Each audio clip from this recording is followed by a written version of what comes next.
It is so different hiking in Washington. It feels a little bit jungle-like. Everything's all green and kind of lush. It's really nice.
Have you got a little friend there, Keebler? Hello, my little buddy.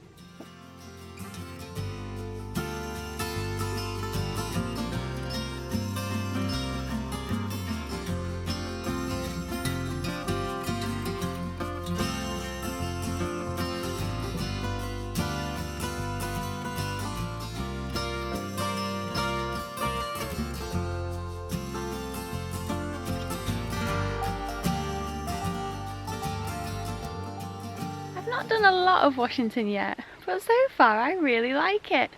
I think we've probably done about 8 miles, so about 3 yesterday and 5 so far this morning.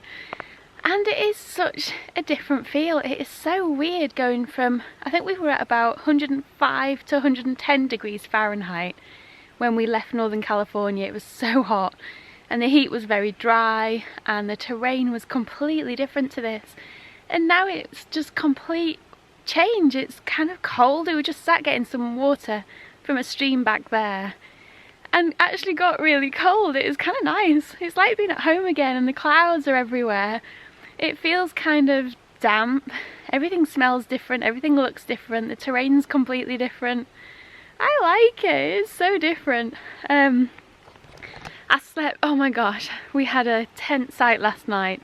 So we literally came across from Oregon yesterday at about, we must have left about 4:30, yeah, about 4:30 it was, and came across the Bridge of the Gods. Oh my word, it was like getting my mojo back. I can't even describe what it felt like yesterday, because I think we'd been in California for so long, and there's that slight element of, oh my gosh, I'm so over California, I've been in it so long.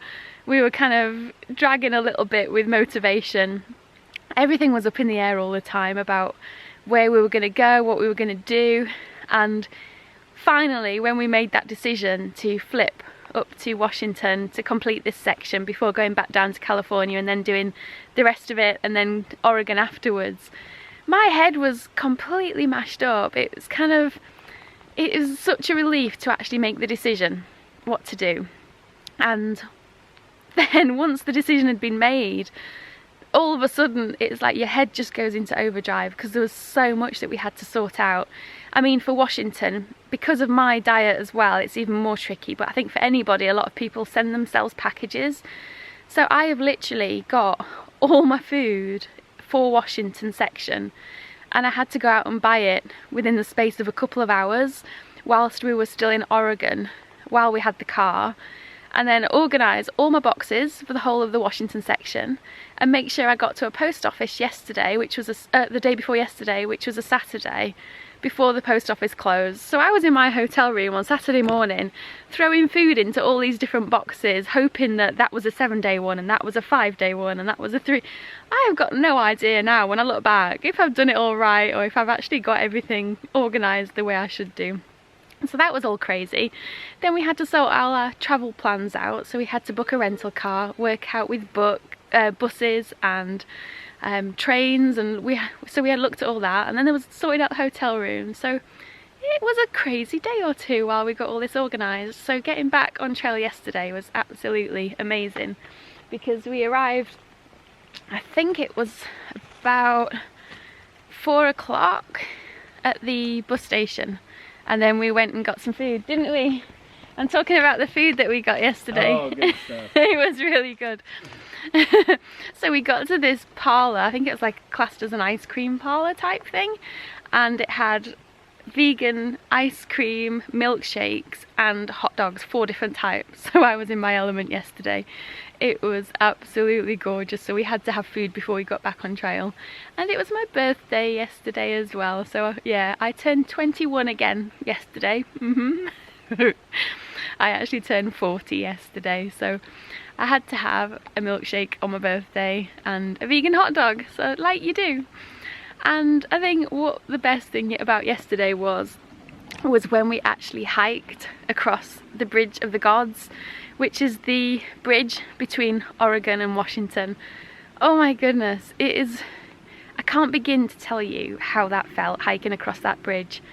It kind of rejuvenated us both, and it was exciting again. It was something quite monumental, and it was also strange knowing that in October, at the beginning of October, we're going to be getting to that point and finishing there as well. And that was something that I wanted to do. I thought, if we're going to flip, then I want to end up somewhere kind of epic, if that makes sense. I didn't want to just kind of go southbound and end up at a random place on trail. I wanted it to be a good point to end on. So we've decided to actually end the trip there. But as we were walking across the bridge, you share it with the cars, so there's not a pavement or a sidewalk on the bridge itself, so you're walking towards the traffic, and all the cars coming towards us were shouting us and cheering us. Some people were putting their arms out and giving us high fives. And I was just saying to Keebler before, I was like, gosh, can you imagine what it's going to feel like when we actually get there next time, and that'll be the end of our trip. It's going to feel so amazing, and it was such a great spot. So yeah, it's been a I'm going to walk and talk because I'm getting a bit cold, but it was such a hard thing to decide to do, was doing this flipping business, because there was part of me that didn't want to do it, I'll be honest, because we've gone through the Sierra, we didn't flip, and I was so proud of myself for getting through it and not, you know, being a wuss and skipping ahead. And I made tough decisions out in the Sierras. Yeah, I carried on even though I was injured as well, and we had some kind of sketchy moments out there, and it felt so good to get through it and accomplish it. And when I came out here, I wanted to do a whole south to north without any stops, so deciding to skip a section and then come back to it later, I don't know, it kind of always felt really wrong to me. But in one way it's good, because we're not actually doing any southbound hiking still. We're still going from south to north. We're just doing it in a different order, and it's not because we're frightened of anything or because it's too hard. It's because we want to finish. We don't want to get cut off at the end and have to turn around and not actually complete it. That would be the worst feeling in the world. So I think there's a good saying out there about, you don't have to be the strongest, you don't have to be the most intelligent or the fittest, but people that can adapt to their circumstances and change, they're the ones that, I don't know, that's what I think you have to do sometimes. You have to adapt, and we are cutting it fine to finish. And I think if we'd have carried on going northbound, I could have done it physically, but the weather might have stopped me. And to avoid the weather stopping me, I would maybe have had to push it too much to get to the end, and too fast, and get injured, and for the last few weeks to be miserable. And I didn't want that. And I know Keebler, he said that hiking in the rain and the cold is miserable. He did the AT a few years ago, so he knows what he's talking about. And we've had such a good time this whole trip. I don't want the last few weeks to be miserable, or to be this horrible thing at the end that we just have to keep going and have to keep pushing. And the trip's been too good to ruin it at the end like that. So yeah, onward we go. Today's menu, I have actually got something different for lunch. I've decided to try doing orzo with couscous, bulgur wheat, quinoa and corn. So I'm going to try this for my lunch today. I've been cold soaking that. And not quite sure what's happening in the woods. I'm just admiring this tree. It's too bad I don't have to go to the bathroom. It's like the perfect poop tree.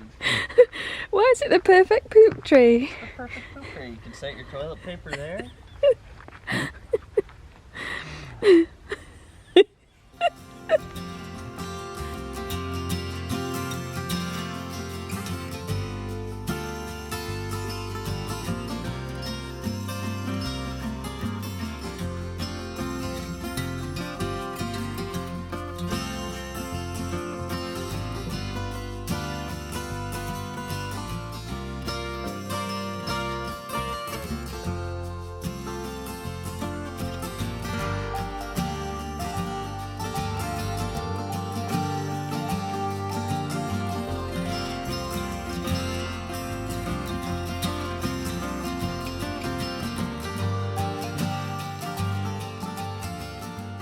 I sometimes feel that out here nothing actually ever really dies. I mean, look at this tree that's obviously been chopped down or fallen down, and how much life is on it. It's kind of incredible.